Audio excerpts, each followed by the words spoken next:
فقضاهن 7 سماوات نو برابر کړه و اسمانونه په یومین په 2 ورځو کې واوحى في كل سماء او وی خود پار یو اسمان دار یو اسمان کې امرها کار داغي وزينا السماء الدنيا او غست کړه مونږ اسمان د دنیا بمصابيها پډیو باندې وحفظا او ساتو مونږه دلرا په مکمل ساتلو ذالک تقدیر العزیز العلیم دارنګ دې قدرت والا ذات غالب او پوام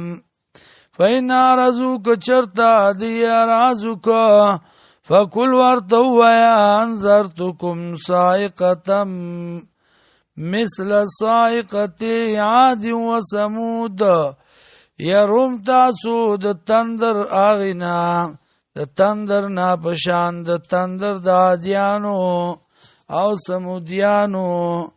از جاتم الرسل کلا جرال دیت پیغمبران من بین ایدیهم اخکد دینا ومن خلفهم او رستد دینا اللہ تعبدو الا اللہ دا چې عبادت بن کوي تاسو مگر دی والله قالوا دی لو شاء ربنا کچرت خو د رب زمونږه لانزل ملائکه نو خامخار لګلی به فرشتہ فإنا بما ارسلتم یقینا مونږه باغ سبانی چرا لګلی شوی تاسو به کافرون باغی باندې کفر کوون کیو